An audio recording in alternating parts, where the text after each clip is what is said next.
Oui, j'ai eu des inquiétudes, j'ai été inquiet, euh, mais j'ai été rassuré par l'UFC qui m'a tout de suite dit qu'ils allaient pouvoir gérer un remplaçant. Et c'est ce qui a été fait, donc je suis très content. Bah, je me suis dit, je suis maudit, je sais pas ce qui se passe, mais voilà, j'ai encore une fois, là, c'était pas de mon fait, c'était l'adversaire qui avait un souci. Donc à partir du moment où on m'a expliqué qu'il n'y aurait pas de problème et que j'aurais un adversaire, j'ai été tout de suite confiant et rassuré. Oui, j'ai regardé, bah, quand j'ai su que j'allais l'affronter, on a tout de suite regardé les vidéos. Ce que j'en pense, c'est qu'il est plutôt bien. Alors, ce qu'il faut savoir, c'est que j'ai déjà commenté un de ses combats. Voilà, donc notamment le combat où il est devenu champion du Cage Warrior.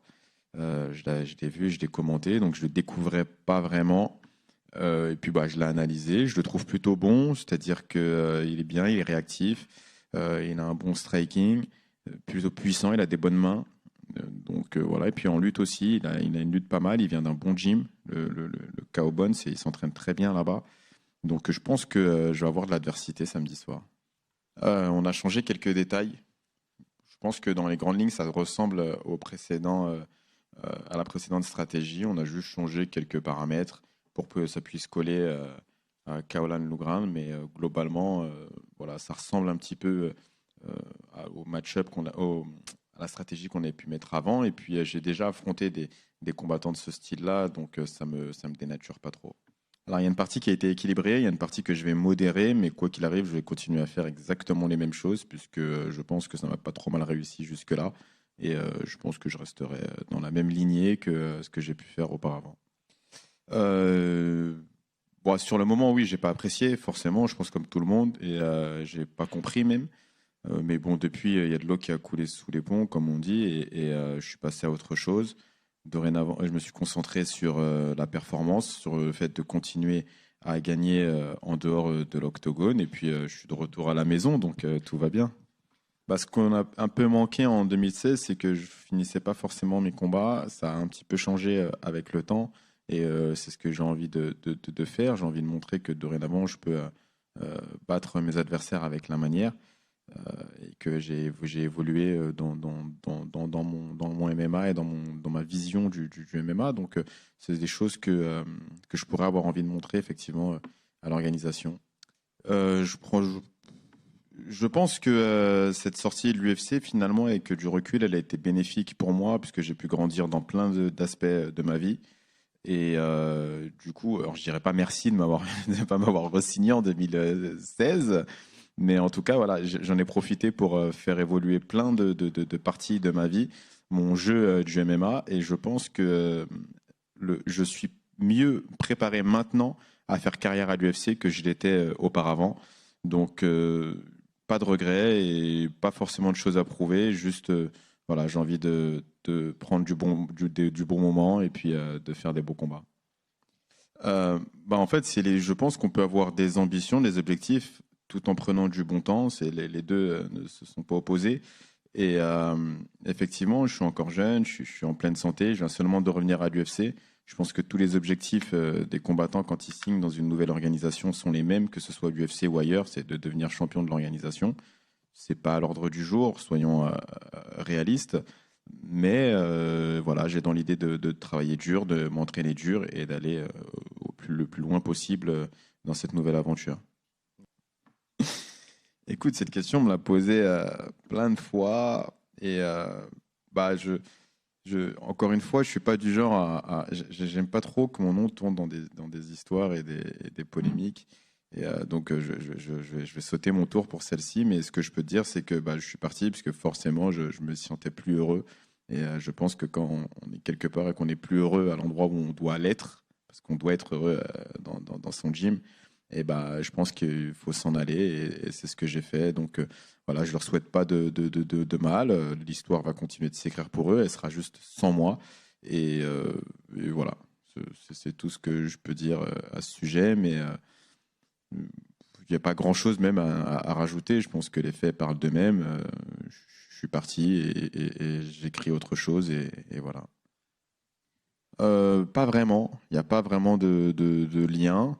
Le combat, malgré tout, a été difficile à avoir pour diverses raisons, mais il n'y a pas de lien qui fait que je sois parti du Factory et que tout de suite j'ai signé, j'ai signé pour un combat parce que j'étais déjà sous contrat avec l'UFC depuis l'année dernière. Donc voilà, il n'y a pas vraiment de causalité entre les deux. Ça se passe très bien, on est très bien encadré. Johnny Frachet fait un très bon travail au sein de la salle avec Diego Bologna et je suis content. Je suis très content. J'arrive là-bas avec le sourire, je suis heureux à nouveau et voilà, et je me sens bien et prêt à performer. Bah, j'ai pas la réponse à ça. Je suis pas sûr que quelqu'un puisse me la donner d'ailleurs. L'année dernière, quand je me suis blessé, j'étais apte à recombattre dès décembre. Et c'est vrai que j'ai été assez surpris de ne pas recombattre au milieu de l'année, surtout qu'il y a des cartes quasiment tous les week-ends. Donc, j'ai pas forcément compris, mais je pense qu'il y a une raison à tout et que tout s'explique. Je l'ai juste pas moi cette raison, mais je pense qu'il doit y avoir une raison et voilà. Mais j'ai pas compris pourquoi j'ai pas combattu plus tôt. Après, c'est pas moi qui gérais ça, hein. Donc, j'avais un manager qui faisait la transition entre moi et l'UFC. Donc, qu'est-ce qui se disait, je sais pas. Mais c'est vrai que j'ai pas compris pourquoi j'avais pas combattu plus tôt. Je suis assez mauvais pour parler de moi-même, donc et pour te dire, ça me met même mal à l'aise quand on dit des choses bien à mon sujet et que je suis présent. Donc du coup, je suis pas le meilleur client pour ça, pour me vanter, mais je pense que je suis un combattant qui est plutôt stratégique, euh, qui est bon dans la tactique et surtout dans l'adaptabilité au fur et à mesure du combat. Et voilà, je pense que j'ai une boxe plutôt bien et je suis globalement complet. Donc voilà ce que je pourrais dire, les grandes lignes de Taylor Lapillus, si je devais décrire. Totalement. C'est un petit peu comme quand on dit que le coaching vous aide à devenir un meilleur combattant. Bah là, l'analyse de combat m'a aidé à devenir également un meilleur combattant. J'ai mieux compris certaines choses, mieux vu certaines erreurs qu'il fallait éviter et certaines choses qu'il fallait faire pour pouvoir gagner les combats. Donc ça m'a beaucoup aidé. Alors, je suis pas sûr que ça a déjà été fait, qu'un combattant fight dans une soirée et aille commenter Ce serait une après. première. Voilà, ce serait une première. Donc, bah, si je peux rajouter cette corde-là à mon arc, pourquoi pas. Je pense que il y a ma carrière qui est en cours, c'est aussi une aventure qui est en train de s'écrire. Et si je peux rajouter des petites parties comme ça, assez fun dans mon aventure sportive, pourquoi pas. Je pense que le MMA, plus globalement, a grandi pendant toutes ces années et le MMA français, il a été légalisé depuis maintenant 3 ans. Il y a eu une croissance absolument extraordinaire et moi, je suis content de voir que je suis plus le seul petit Frenchie de l'organisation comme ça a pu l'être dans le passé et que on est dorénavant 9 sur la carte. Je pense qu'il n'y a aucun Français qui imaginait qu'il y aurait 9 Français sur une carte UFC. C'est-à-dire que pour remettre un petit peu l'historique, à l'époque où je signe à l'UFC, je dois avoir 21 ou 22 ans. J'étais le plus jeune Français à signer à l'UFC. Je ne sais pas s'il y en a un plus jeune qui a signé entre-temps. Et on avait tous cette vision de l'UFC qui était presque intouchable, ou alors on l'avait en fin de carrière quand on avait tout prouvé ailleurs et que ça y est, la récompense de la fin de carrière était l'UFC. Mais on se disait tous que c'était pas possible que des jeunes combattants signent à l'UFC. Et j'ai un peu, sans aucune prétention aucune, hein, qu'on soit bien d'accord, j'ai un petit peu réouvert cette voie-là vers la jeunesse à l'UFC. Et on se rend compte quelques années plus tard que là, on sera 9 Français. C'est absolument extraordinaire. Moi, jamais je l'aurais pensé. Et ça fait plaisir parce que je me dis, bon, qu'est-ce que ce sera la prochaine fois? Et puis surtout, il y a une vraie invasion française à l'UFC, donc c'est cool. Alors l'année dernière, il y en avait 5. Je sais qu'ils en voulaient un peu plus, mais il y avait eu une succession de vagues de blessés et autres. Après, moi, je pense que ça va avec aussi le fait de l'arrivée de l'UFC en France. Ça va avec l'évolution du MMA en France. Euh, Forcément, dès que le sport devient légalisé, on peut organiser. Donc, il y a plus de visibilité, il y a plus d'évolution aussi pour le sport et les combattants. Donc, tout ça forme un cercle vertueux qui fait que il y a un vrai intérêt après de un promotionner des Français et de deux d'avoir des Français qui sont talentueux. J'espère et ça pour le faire ça vient de la part des combattants français en faisant des performances, en brillant, que ce soit à Paris ou ailleurs. Et ça vient même du public français. Le public, je pense qu'il a une carte aussi à jouer dans cette histoire en montrant l'engouement qu'il y a sur cet événement et donner envie à l'UFC de revenir 2 fois par an, comme on peut le voir à Londres. Ouais, bien sûr. Bah, déjà, merci les gars d'être toujours venus me soutenir combattre en Italie, en Angleterre, au Danemark, un peu partout en Europe. Et d'avoir fait cet effort, de croire au truc, même de supporter, juste de venir, c'est une force de fou que t'es des fans français qui viennent quand tu combats à l'étranger.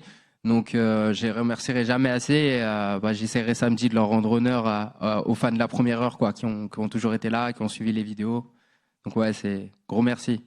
Alors, oui et non. En tout cas, il y a du rouge comme le sang. Donc ouais, l'objectif c'est quand même la violence. Et puis fallait changer un peu. Des fois, on se fait un peu chier. Donc, je fais une petite teinture, c'est sympa. Non, je garde la même méthode de travail, le même entourage. On a déjà fait beaucoup d'ajustements avant dans ma carrière quand ça s'est mal passé.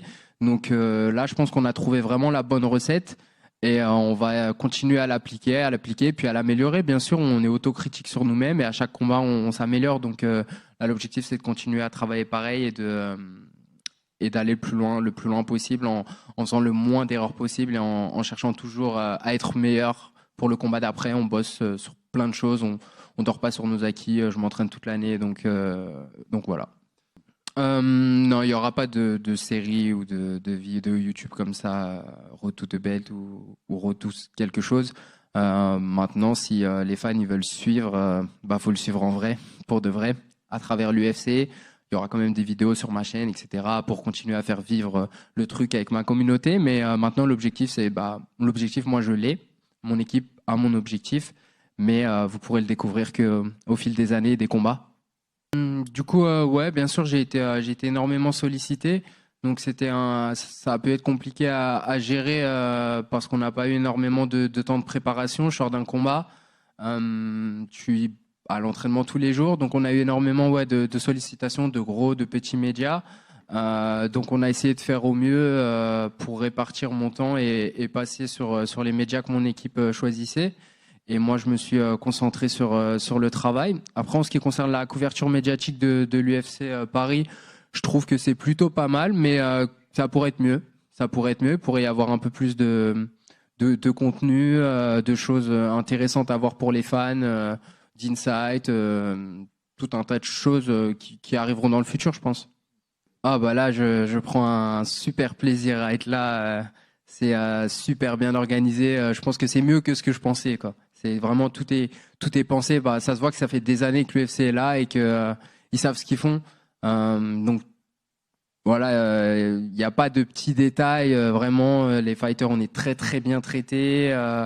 Tout est très bien organisé. Il n'y a pas de place au hasard. C'est super, c'est top. Je me régale. Ouais, les nutritionnistes qui nous font à manger sur la semaine. D'habitude, faut se faire à manger un peu tout seul, faut aller faire les courses, préparer sa réhydratation, toutes ces choses-là. Là, même ça, on n'a pas besoin à y penser. On se lève le matin, on descend, on prend nos plats et on a juste à s'entraîner, dormir, faire les médias, etc. En termes de facilité d'esprit, il n'y a pas mieux, quoi. Mon objectif, ça a toujours été de mettre en lumière de un le MMA et de deux que sans partir spécialement d'une grosse équipe ou d'un endroit où tu as des modèles, des gens qui réussissent déjà dans le MMA, des athlètes qui sont déjà en avance ou qui ont déjà l'habitude, des coachs expérimentés, etc., qu'on peut toujours essayer de viser assez haut, malgré tous les on-dit ou tout ce que les gens peuvent penser, et qu'il faut se mettre les moyens à la hauteur de ses objectifs et de travailler de cette façon. Donc, au lieu de juste le dire, je préférais le montrer. Ça passe par des échecs, des erreurs, comme dans tout chemin dans la vie. Il faut savoir les surmonter pour continuer à atteindre son objectif. Donc, c'est ce que j'ai essayé de montrer. Je savais pas si je réussirais, mais en tout cas, c'est de cette façon qu'on réussit. Et là, je pense que j'ai atteint un de mes premiers objectifs, qui était de rentrer dans la première organisation mondiale et de montrer qu'on n'a pas besoin d'avoir un parcours parfait, etc., qu'on peut rater, se tromper, mais qu'il faut bosser, quoi. Oui et non. Je pense que ça aurait été plus cool de signer après que j'ai été champion du Cage Warrior, pour l'histoire, la hype, etc., ça aurait été beaucoup plus simple pour moi. Mais maintenant, avec du recul, ouais, c'est presque bien que ça me soit arrivé avant. Maintenant, je suis blindé sur tous les côtés. Il n'y a pas grand-chose qui peut m'atteindre. J'ai vraiment tout vécu avant d'arriver ici. Donc, je sais dans quoi je m'engage, je sais à quoi je dois faire attention, quels sont les points hyper importants. Et la même chose pour mon équipe, on a pu se régler avant, quoi. Et maintenant, on espère réussir imperfect, quoi. Parce que dès qu'on annonce un objectif ou quoi que ce soit, il y a des gens qui prennent un malin plaisir à te descendre ou à te rappeler dès que tu peux faire la moindre erreur ou qu'il se passe quelque chose. Et moi, j'ai besoin de me protéger personnellement, ma famille, mon mental, etc., d'être 100% focus et de pas avoir à supporter ça, quoi. Donc, ça vient aussi des erreurs que j'ai pu faire dans le passé qui se reproduiront pas. Je vais pas parler de game plan avant le combat, mais ce que je peux vous dire, c'est que ça va être un combat engagé et que s'il me donne des difficultés et que le combat dure, ça sera sûrement un des combats de la soirée. En fait, ça montre que les gens, c'est un sport qui est nouveau, les gens comprennent pas encore vraiment le MMA. Éliseu, il a KOT Strickland qui fait la ceinture des 84, Strickland qui a battu Nassourdine qui est un top 84. Moi, j'ai fait 3 rounds avec ce gars, donc en short notice, après 2 ans et demi de pratique du MMA.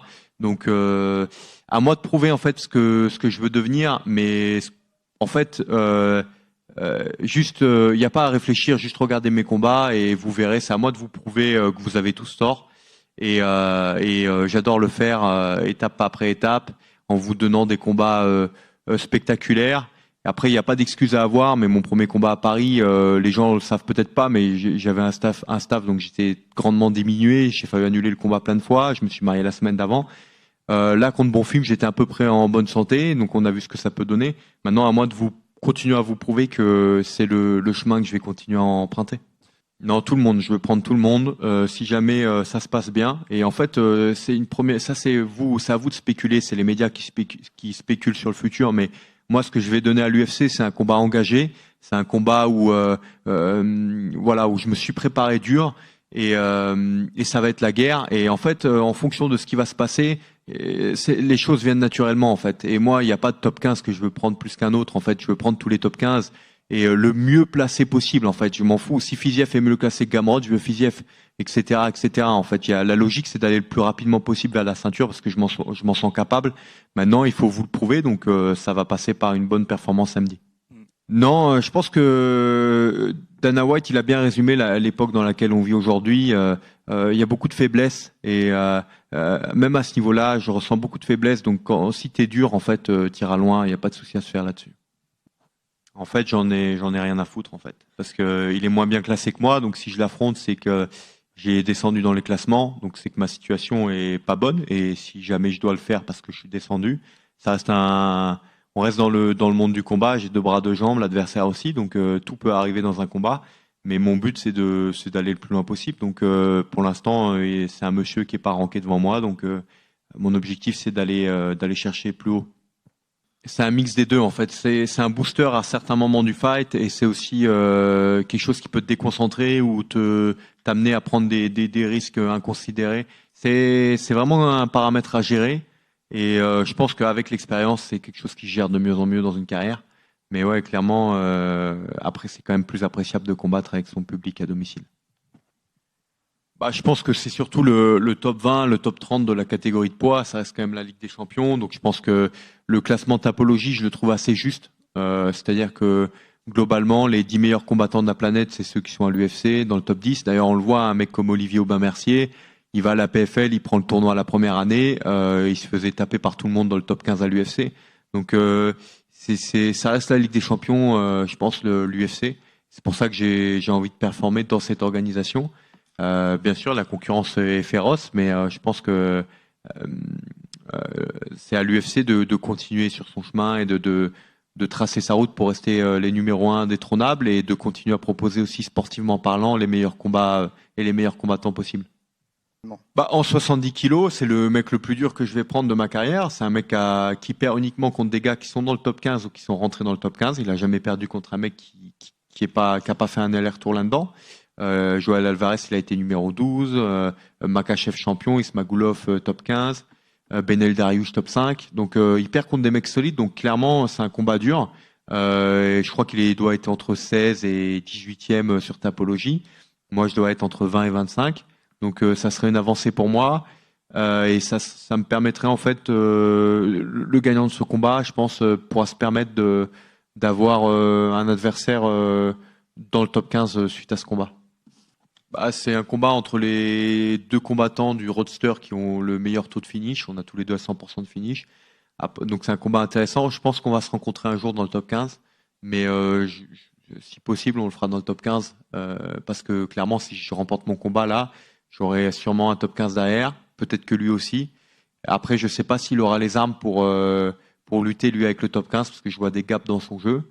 Et d'ailleurs, c'est un combat du coup qui est intéressant effectivement, mais comme je le dis dans le top 15, parce que si tout se passe bien pour moi, j'aspire uniquement à combattre des mecs mieux rankés que moi. Donc pour ça, il faut gagner. Et voilà, à moi de faire le travail samedi.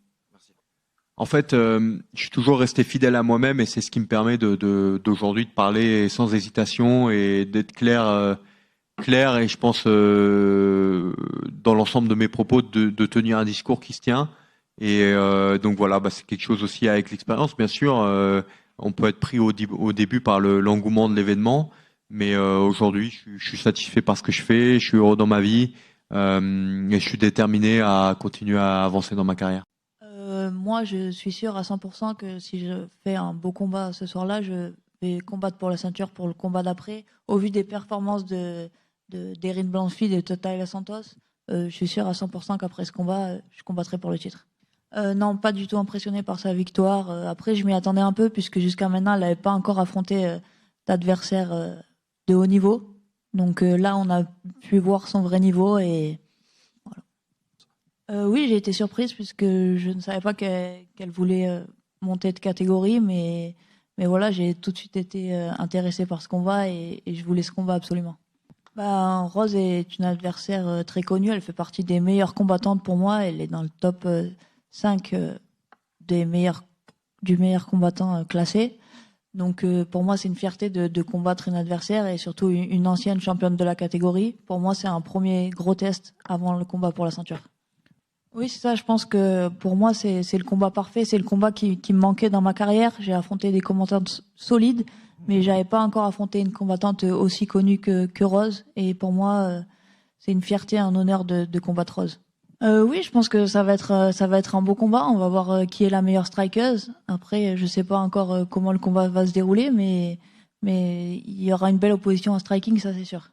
Rose est une combattante spectaculaire. Elle a un très gros niveau technique. Elle a fini beaucoup de combats, beaucoup de soumissions, des TKO. Donc voilà, c'est une adversaire avec un très bon style et elle a été déjà ancienne championne de la catégorie des 52, donc elle est très connue. Oui, je pense. Après, du coup, je l'ai pas encore croisée, mais je sais pas comment elle a préparé cette montée de poids. Mais sachant que ce n'est pas une des plus costauds déjà de la catégorie des 52, je pense qu'il y aura un écart physique. Sur le papier, oui, c'est l'adversaire la plus expérimentée, c'est une ancienne championne. Donc oui, sur le papier, ça va être un des plus durs combats. Non, il n'y a pas de pression. Il y a une pression comme à chaque combat, mais il n'y a pas plus de pression. Pour moi, c'est juste une étape de plus. À chaque combat, on affronte une combattante un peu plus forte, donc c'était la suite logique. J'espère en tout cas, parce que le MMA français et surtout le MMA féminin est encore peu connu ici en France, et j'espère que ça va aider à ouvrir vraiment aux combattantes féminines et que le public va s'ouvrir au combat féminin. Oui, forcément, ça fait partie de mes motivations puisque je vois beaucoup de critiques envers le MMA féminin et tout ça, donc j'ai envie de leur montrer. Déjà, grâce à ce combat de ce soir, je pense que ça va apporter beaucoup de lumière aux combattantes et par la suite obtenir cette ceinture. Pour moi, c'est un rêve qui se réalise en fait. Depuis le début, c'est l'objectif. Quand j'ai commencé le MMA, l'objectif c'était d'aller à l'UFC. C'est un premier objectif réalisé. Depuis que je suis à l'UFC, je rêve de cette ceinture. Je suis en combat de cette ceinture, donc pour l'instant tout se passe comme je voulais. Et après, je pense que ça va être une bonne chose pour le MMA français que il va y avoir une première française du coup à obtenir cette ceinture de l'UFC. Ça va mettre beaucoup de lumière sur ce sport et voilà, je suis fière de ça. Non, ça m'affecte pas du tout en fait. Pour l'instant, je suis en mission jusqu'à la ceinture. Tout ce que j'ai envie, c'est qu'on parle de moi une fois que j'aurai pris cette ceinture. Non, pas du tout. Là, c'est le premier objectif, mais bien sûr, après, c'est de défendre sa ceinture et je pense même de monter de catégorie par la suite. Oui, carrément. J'espère, j'y pense déjà, mais oui, j'aime combattre chez moi, avec mon public. Là, la Fight Week, je vois, elle se passe super bien. Je suis montée avec toute mon équipe. Je sais qu'il y a toute ma famille qui sera là et je me sens super bien. Donc oui, une défense de ceinture à Paris, oui. Alors moi, je voudrais que ce soit Valentina, puisque depuis que je suis rentrée à l'UFC, c'était vraiment Valentina à qui je voulais prendre cette ceinture. Maintenant, au vu de ses derniers combats, je suis pas sûre à 100% qu'elle va gagner ce combat, donc je m'attends aussi à qu'il y ait une possibilité que Grasso remporte ce combat, mais je suis prête pour les deux quoi qu'il arrive. Oui, voilà, mon surnom The Beast, il est pas arrivé là pour rien. Donc oui, quand je rentre dans la cage, vraiment, le but, c'est de finir mes combats. Donc voilà, c'est toujours agressif et j'essaye toujours de finir le combat. Oui, l'année dernière, j'étais dans les tribunes pour le premier UFC Paris, donc j'avais vu cette ambiance, le public qui était incroyable. Je pense que c'est une des plus belles ambiances que j'avais vues sur une soirée d'UFC. Et du coup, j'ai vraiment hâte d'y être et de découvrir ça en tant que combattant. Oui, j'ai beaucoup entendu ça aussi. Après, non, je pense que Cyril mérite tout autant le main event. Hein. Il a déjà combattu 2 fois pour une ceinture. C'est un poids lourd. Donc forcément, il n'y a pas de souci. C'est normal qu'il soit en main event et moi en co-main event. C'est marrant, ça me rappelle une conversation que j'avais eue avec un ami qui était avant moi, qui est un groupe Bon Gamin aussi, qui a le tatou comme moi, Bon Gamin, qui lui est dans la musique et qui lui est un artiste et qui du coup très fragile et beaucoup plus fragile, c'est le bon mot.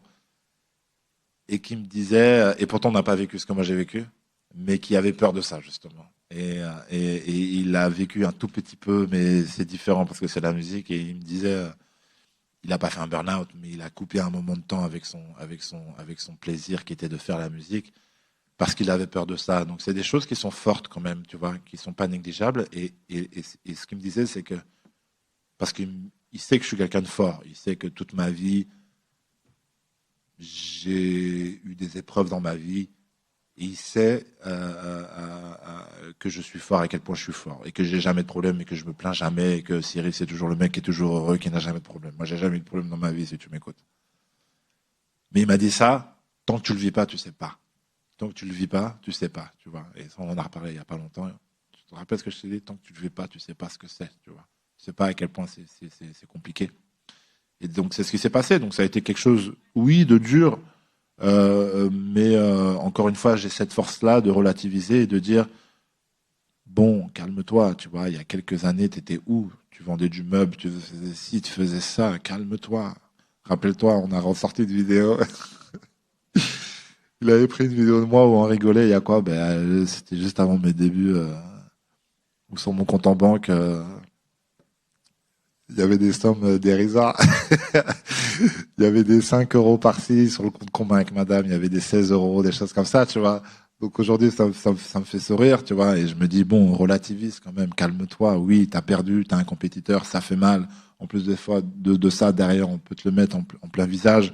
Les gens utilisent un peu le buzz sur ça, sur les réseaux, l'effet des réseaux aussi, qui est un peu trop, qui est un peu malsain, hein, faut le dire. Il y a des bons côtés sur le réseau, mais aussi beaucoup de mauvais côtés. Mais voilà, au-delà de ça, ça m'a pas changé, ça m'a construit. Et comme je dis, chaque étape dure de la vie te construit et te rend plus fort. Mais je ne change pas, je reste la même personne, mon style ne change pas. Et j'ai toujours le même but, c'est de kiffer ce que je fais, d'aimer ce que je fais parce que j'aime ce que je fais, j'aime le sport. Je crois que dans ma vie, je l'avais jamais réalisé, mais en fait, je voulais vivre du sport. Et aujourd'hui, je le fais, il faut pas l'oublier. Et aujourd'hui, je gagne bien ma vie, j'ai une famille, j'ai des beaux enfants et tout va bien dans ma vie. Et c'est ça qu'il faut pas oublier. Donc je reste la même personne et je reste avec les mêmes ambitions, c'est de gagner combat après combat. J'ai décidé d'arrêter avec ça. C'est un choix, je crois. Je crois la pression, c'est un choix. J'ai décidé d'arrêter avec ça. Vraiment, ou bien parce que l'étape que j'ai subie m'a rendu plus fort, ce qui fait que je reçois plus cette pression-là. Mais j'ai décidé d'arrêter avec ça. De plus parler d'attente de gens, de mettre la pression de ceci, de cela. Event Paris devant devant ton public, etc. Je veux retrouver, c'était un peu mes mots hein, que j'ai eu, je veux retrouver les sensations que j'avais quand j'ai commencé le MMA. Quand j'ai commencé cette discipline, nouvelle discipline, j'apprenais à fond tous les jours. Je kiffais tous les jours, j'allais combattre, je voyageais avec mes amis, je gagnais un peu d'argent, mais c'était juste magnifique. Je gagnais et je veux retrouver ça. Donc je veux m'entraîner et aller gagner mes combats. That's it. Niveau d'importance par rapport à ce que j'ai fait, c'est une bonne question. Chaque combat est super important. Malheureusement, je suis très sur le présent, moi, et j'attache énormément d'importance au moment présent. Donc au jour d'aujourd'hui, tout ce qui est passé et on peut pas changer ce qui est passé. Donc aujourd'hui, je dirais que c'est mon combat le plus important. Spivak est plus dangereux et plus complet que Tai Tuivasa. Tai Tuivasa a une arme très forte et on la connaît, il la maîtrise très bien, tu vois. Mais je dirais que Spivak est un peu plus complet. Je sais pas, pour le coup, j'arrive pas à mesurer ça. Je le mesure pas parce que, comme je t'ai dit, les réseaux, tout ça, je suis plus à fond dessus, donc j'arrive pas à mesurer ça. Après, il y a toujours l'effet, les gens sont en vacances, en fait. Et donc la chance qu'on avait, c'est que le premier event Paris, ça a fait du bruit, c'était le premier event. Bon là, c'est plus le premier event. Peut-être qu'on est passé à autre chose. Et comme je te dis, l'effet du mois d'août, peut-être aussi gâche un peu la magie du truc. Oui, je pense que Spivak. Encore une fois, ça dépend comment on arrive à amener le combat. Ça se trouve, ça peut donner un combat plus facile. Tu vois ce que je veux dire? Ouais. Quand tu arrives à imposer ton art, tout de suite, ça sera un combat facile et on dit que l'autre était nul. Non, c'est juste que tu as réussi à imposer ton art. Donc, j'espère d'ailleurs que ça donnera ce genre de combat-là. Non, pas dans un état de frustration. Donc, j'étais frustré après le combat, forcément. Et t'as toujours ce truc où tu dis, tu te punis, tu sais, tu te fais un peu du mal. Il y a pas de vacances, il y a rien. Semaine prochaine, je suis à l'entraînement, je me punis moi-même, tu vois. Mais en fait, c'est pour ton bien. Au-delà de ça, j'ai pas envie de faire fermer des bouches. C'est comme je dis souvent, je suis vraiment concentré sur moi-même. C'est à moi que je veux prouver des choses, même si je sais que déjà je fais de belles choses à l'entraînement. Maintenant, il faut le faire le jour J. Ça c'est toujours différent. C'est un bon adversaire pour, comme tu dis, faire fermer des bouches ou bien pour essayer de prouver des choses, démontrer des choses ou faire démentir le côté lutte, etc. Tu vois. Ça c'est vrai, mais au-delà de ça, j'ai pas ce sentiment de haine du tout. Faire fermer des bouches, que tu fasses bien, que tu fasses pas bien, de toute manière, en vrai de vrai, ça, les gens parlent s'ils ont envie de parler. C'est beaucoup pour moi. Je t'ai dit, le plus gros changement qu'il y a eu dans ma carrière, c'est ça. C'est comment je gère ma vie. Et aujourd'hui, c'est moi. J'en ai pas rien à foutre de ce qu'il y a autour, mais aujourd'hui, je suis très concentré sur moi, vraiment, vraiment. Ça fait du bien. Ça va me rendre meilleur. Ça va me rendre meilleur. On a été très vite mis dans le bain. Moi, je viens de 3 ans de boxe thaïlandaise, donc ça a été tout de suite dit mon point fort, tu vois. À vrai dire, avant la boxe thaïlandaise, j'étais au basket. Donc j'ai mis 3 ans à apprendre la boxe thaïlandaise, et très vite, quand j'ai commencé les combats, il fallait imposer mon art très vite parce que j'avais pas le temps de rattraper les années de lutte que les gens avaient en plus de moi. Donc très vite, il a fallu gagner des combats, combat après combat, préparer celui-là. 4 mois après, tu prépares. Donc, tu passes pas ton temps à dire, ouais, je vais être un lutteur.